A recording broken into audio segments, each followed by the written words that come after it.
হয় যোৱাকালি 10 তাৰিখে এটা ঘটনা মানে আমাৰ মাছখোৱাত এটা সংঘটিত হৈছিলে যোনটো সংবাদ মাধ্যম আৰু ছ'চিয়েল মিডিয়াটো খুব ভাইৰেল হৈছিলে যোৱাকালি যে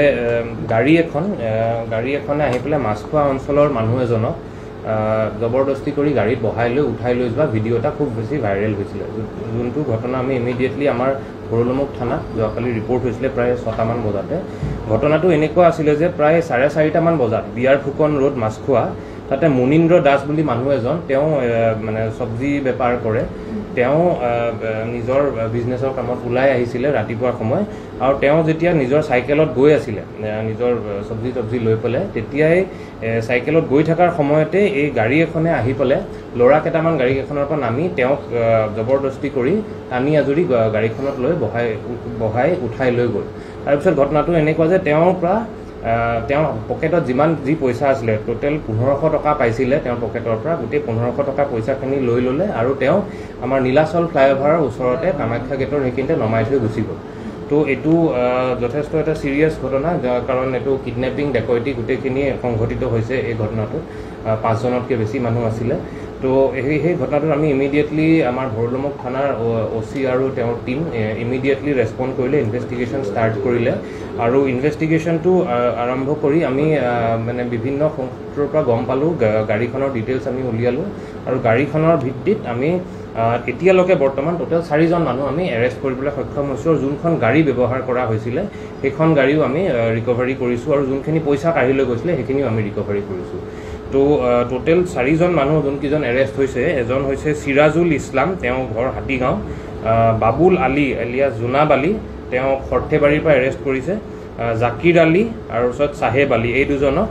হাজোৰ পৰা এৰেষ্ট কৰা হৈছে আৰু 2জন মানুহক আমি আৰু ফাৰ্ডাৰ এৰেষ্ট কৰিব আছে কিন্তু ইতিমধ্যে আমি গোটেই ঘটনাটো কেনেকৈ সংঘটিত কৰিছিলে কি কৰিছিলে গোটেইখিনি আমি গম পাইছোঁ আৰু মেক্সিমাম মানুহ আমি এৰেষ্ট কৰিছোঁ আৰু মানে আপোনালোকৰ ভিডিঅ'ত যোনকেইটা মানুহ দেখা পোৱা গৈছিলে সেইকেইটাক আমি অলৰেডি এৰেষ্ট কৰিছোঁ তো এই ঘটনাটোত যোনখন গাড়ী ব্যৱহাৰ কৰা হৈছিলে বেলিনো মাৰুতি চুজুকি বেলিনো এখন সেই বেলিনোখন একচুৱেলি মানে এজন পাঞ্জাবাৰীৰ মানুহ এজনৰ গাড়ী হয় কিন্তু তেওঁ সেইখন গাড়ী ভাড়াত মানে ৰেণ্টত দিছিলে তো তেওঁ যাক ৰেণ্টত দিছিলে চিৰাজুল ইছলামৰ নামৰ মানুহজনক ৰেণ্টত দিছিলে তেওঁ আল্টিমেটলি বাবুল আলী বুলি যোনজন একচুৱেল কালপ্ৰিট আছিলে তেওঁক এই গাড়ীখন ৰেণ্টত দিছিলে তো এই গোটেইকেইজন মানুহে আমি ইতিমধ্যে এৰেষ্ট কৰিছোঁ আৰু আমি খুব কম সময়ৰ ভিতৰতে 24 ঘণ্টা নহওঁতে আমি গোটেই কেছটো ক্ৰেক কৰা হ'ল আৰু গোটেই আমাৰ ভৰলুমুখ থানাৰ টীমৰ কাৰণে এইটো সফলতা এটা আৰু আমি লগতে আৰু এটা কথা জনাব বিচাৰিছোঁ যে যদিও এনেকুৱা ঘটনা হয় আমি পুলিচৰ ফালৰ পৰা সকলো ষ্টেপছ লওঁ যাতে এনেকুৱা ধৰণৰ ঘটনা সংঘটিত নহয় কিন্তু তাৰ মাজতে আমি 2-এটা ঘটনা হ'বও পাৰে কিন্তু আমি সদায় ৰেছপণ্ড কৰিম আৰু সদায় আমি এনচিয়'ৰ কৰিম যে পাব্লিক ছেফটি এইটো থাকে আৰু সকলোৱে যাতে সুৰক্ষিত ফিল কৰে আমি গোটেই সমগ্ৰ গুৱাহাটী অঞ্চলত মটিভটো তেওঁলোকৰ এইটোৱে আছিল যে তেওঁলোকে একচুৱেলি মানে কালি পৰহিয়ে গাড়ীখন ভাড়া লৈ বিভিন্ন জেগাত ঘূৰি ফুৰিছিলে তেওঁলোকে মানে বৰপেটাৰ পৰা আৰম্ভ কৰিছিলে আৰু বৰপেটাৰ পৰা আহি গুৱাহাটী পাইছিলহি গুৱাহাটীতো আহি পালে পল্টন বজাৰ পাণ বজাৰ এইবিলাক অঞ্চলতো তেওঁলোকে ঘূৰি ফুৰিছিলে যাকে পায় তাকে উঠাম বুলি তো তেওঁলোকে যেতিয়া মানে মাছখোৱা অঞ্চলত যেতিয়া আহি পালে তেওঁলোকে এইখিনি এৰিয়াই টাৰ্গেট কৰিছিলে পাণ বজাৰ মাছখোৱা আৰ্লি মৰ্ণিং তেওঁলোকে ভাবিছিলে যে যোনবিলাক বিজনেছ কৰা মানুহ তেওঁলোকে বেগে চেগে লৈ গ'লে মানে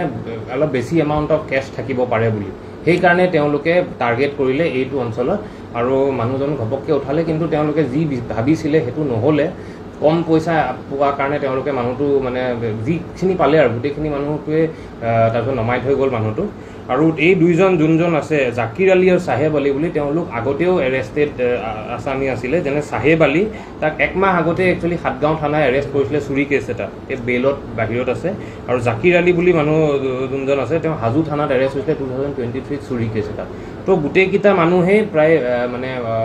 আগতে কেছ থকা আছামীয়ে হয় আৰু তেওঁলোকে মানে এই বস্তুটো টাৰ্গেটেই এইটো কাৰণে কৰিছিলে যে ইয়াত বেছি